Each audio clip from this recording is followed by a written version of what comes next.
Hello again folks, I am Blunty. Now the video I'm about to show you is actually a cross post from one of the other channels I manage and produce content for, DigiDirect TV, which is a photography related web TV kind of series thingy that I do in conjunction with digidirect.com.au, and it's all about photography and stuff, obviously. And the reason I'm cross-posting here is to remind you guys that that stuff is happening over there, so the people who come to this channel for my photography related stuff in particular, if you haven't subscribed over there yet, it's worth doing it, because everything I do there is photography related, and I'm cross-posting this particular episode because, well, frankly, I think it's a damn fine episode.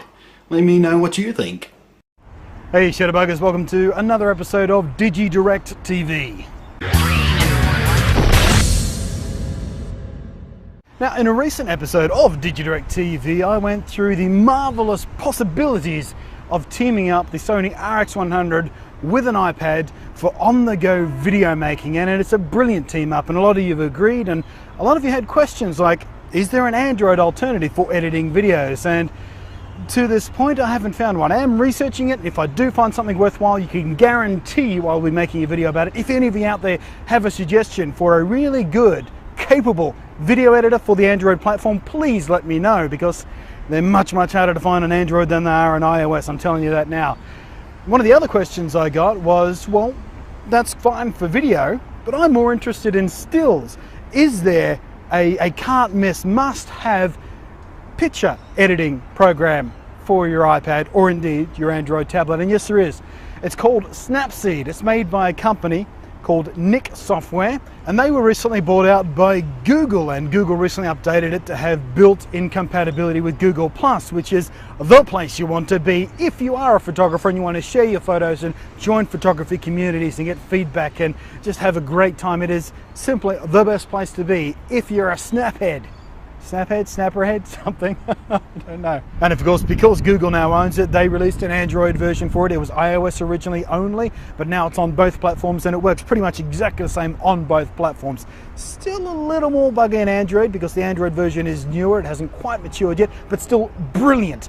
But there is one more absolutely brilliant tip I can give you about shooting in the wild. If you're out there with your camera and your iPad or your Android tablet and you're completely mobile, you're on the move, you're on holidays or you're travel blogging or something, whatever it is, and it's a fantastic piece of hardware that I won't be without. I love it to bits. It has come in so handy so often that I can't help but recommend it to you. It is the secret weapon of any clever snapper on the move. It is a tiny accessory for your camera that empowers you to do the kinds of things that mobile phone photographers take for granted, really. It lets you shoot, edit, share, all without ever having to pull out your memory card and sit down at your computer and your hard drives. It untethers you from USB cables and memory card readers and plugging things into other things. I don't mean to break the fourth wall here, but you do realize how stupid and contrived this is. I've set up a video camera to record myself taking a shot so I can then show you about editing the shot, and it's all silly. But look, this is the secret weapon. This is the iFi card, and this thing is fantastic. If you don't know what these are, it's an SD memory card like any other SD memory card, but it has a built-in wireless access point, built-in Wi-Fi, which means it can instantly beam your photos direct to your smartphone or via a Wi-Fi access point direct to the cloud, so you can then pull them down and share them and put them on Facebook or Twitter or Google Plus or whatever. You can even set up your iFi card to pretend it's got unlimited storage space. It does this by uploading images to your phone or tablet or to a cloud storage service as it gets full, then deleting those uploaded images from the card itself to make more room.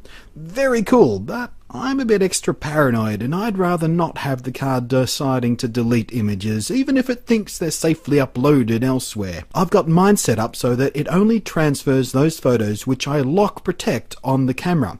In this way, I can choose to transfer only the images to my iPad that I'm currently interested in working with, which is more time efficient and more space efficient, I reckon.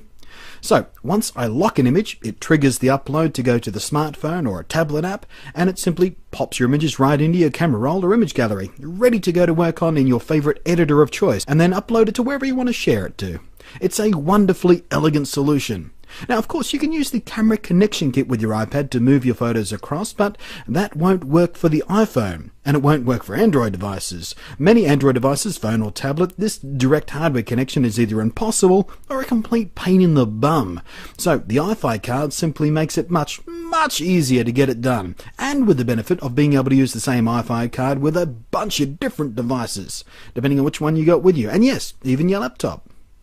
Now back to Snapseed. It's relatively intuitive and very fast to work with. It's all about swipes up and down to select the functions of each tool, and then left and right to adjust the strength of the adjustment or effect. It's got enough tools and power to satisfy most pixel punchers out there, and 98% of every photo I upload from a mobile device will go through it to punch things up a bit.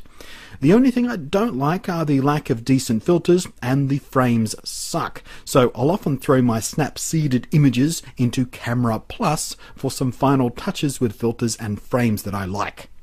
And between those two apps, I've got pretty much everything I'll ever need to tart up my snaps ready to go. There are still some specialist apps I keep around for doing special effects and stuff, but yeah, these two do pretty much everything I'll ever need. It's such a freeing experience going for a walk, shooting whatever catches my eye, then plonking myself down in a local cafe for a relaxing pot of Earl Grey tea and a muffin, and being able to review, edit and share my photos right there and then, while the experience is still fresh, humming around inside my skull. It keeps the whole experience feeling much more immediate and organic than it is waiting till you get home, then importing your shots and browsing through them, the TV's on in the background, all that kind of stuff. And sure, I suppose you could lug your laptop around with you and get the job done with your full-on editing software, but the whole point here is travelling super light, not being weighed down, being super mobile, being free and adventurous. All you need is your camera and your phone. That's it. Maybe a mobile tablet device, you prefer that, but that's it. You can pick up an iFi card in either 4, 8 or 16 gigabyte capacities, and yes, they'll work just as well with recording video and of course transferring that video exactly like it does with photos. So that's it. That's pretty much all you need for a terrific ultra-mobile photography workflow and sharing system thingy. It works brilliantly. I've been using this exact sort of setup for ages now, and it works so well, and I love it to bits. It's the ultimate, really. Even better with the iPad mini these days. Join us each and every Wednesday for more DigiDirect TV goodness. For now, that's your lot. You can join us, subscribe on the YouTube channel. You can join us on the Google Plus community that we've got going on, and share your photos and get some feedback and all that sort of stuff, and ask for advice, and share your miseries from time to time. And of course, email me directly at the email thing on your screen if you've got any questions or suggestions for future episodes, or products you want to see me take a look at, or again, we're going back to the beginning again, if you've got some good ideas for video editing solutions for Android devices that don't suck like the devil himself. So, till next Wednesday, happy shooting.